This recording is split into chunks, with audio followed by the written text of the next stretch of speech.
That's so.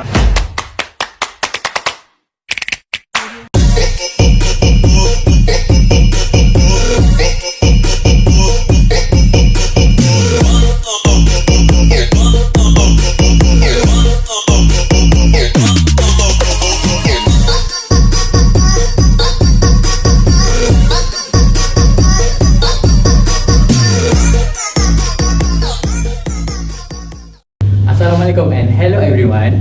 So thank you for joining us today. So our forum today is focused on estate planning, an important topic that helps individuals plan how their assets and responsibilities are managed in the future. So we are excited to have a student forum featuring 4 panelists who will be sharing ideas, experience and perspective on estate planning from different perspectives. So without further ado, I would like to invite the panelists to start the session. So we start with the panel 1. So hi panel 1. Hi. So the question is, can you explain what is estate planning and estate? Basically, estate refers to all property, asset and legal right owned by a person after debts are deducted. It includes both real and personal property. And when the person dies, the estate becomes a separate legal entity. Meanwhile, for estate planning is the process of managing this asset during a person's lifetime and after death. Its purpose is to ensure the owner wish are followed, assets are distributed as intended, costs and tax are minimized, and there is enough cash to cover expenses when the estate is settled. Okay, I think that's it from me. Alright, thank you panel 1 for the answer. And next we go to the panel 2. So panel 2, the question is, what types of property ownership that you know? Alright, before making an estate plan, it's important to understand who owns the property and how long the ownership lasts. Property ownership can be divided into the individual ownership and the joint ownership.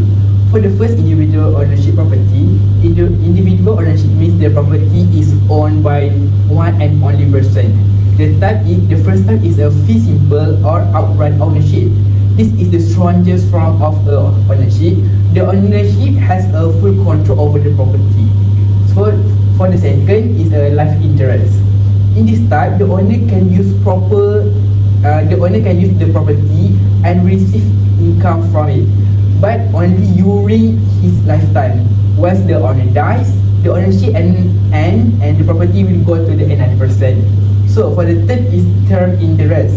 This is mean the owner can use the property for a fixed period of a time only. So for a fixed period of time only. When the term ends, the ownership also ends. And lastly, we have a future interest.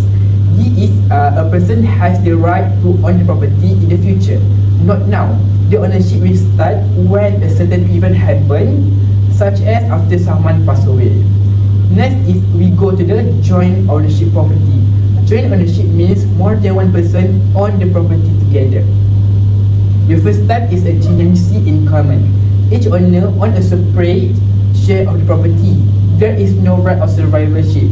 If one owner dies, his share will go to his heirs, not go to other owners. The second type is a joint tenancy. This type includes the right of survivorship. When the owner dies, his share automatically goes to the surviving owners. This is commonly used by a married couple. However, if one joint tenant sells his share, the right of survivorship will be cancelled. That's all from me.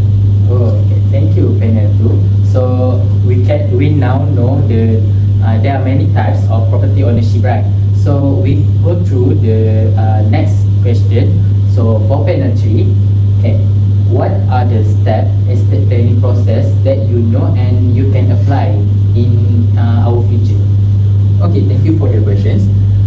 First, we must know that planning process, estate planning process must have only 6 main steps. First, the planner must identify what the client wants for their estate. So, for the second, all relevant information about the client must be gathered, including assets, family details, and also any existing clients plans. For the third, the information must be analyzed to decide which estate planning tools, such as wills or trust, are more suitable for them. For the fourth step, an estate plan must be prepared and presented to the client for their review and feedback. And for the fifth step, the plan must be implemented by signing the legal documents and transferring assets. And finally, the plan is reviewed regularly to make sure that to make the plan stays up to date with the client's life changes and any changes in laws. So remember, for the sixth step is identify, gathering, analyze, plan, implement, and lastly is review. That's the six-step estate planning process. That's all. Thank you, panel 4. So now we know that there are 6 steps estate planning process that we can apply in our future, right? So we go through the next question, which is the question is for panel 4. So panel 4, the question is, can you explain about how estate personalities will be in the future? Thank you for the question.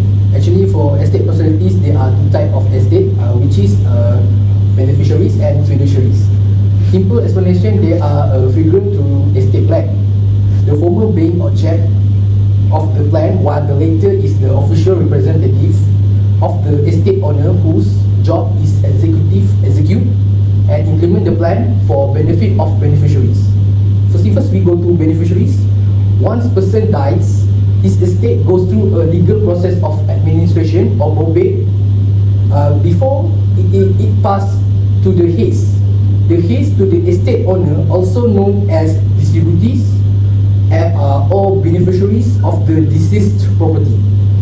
For fiduciaries, this is a position of trust.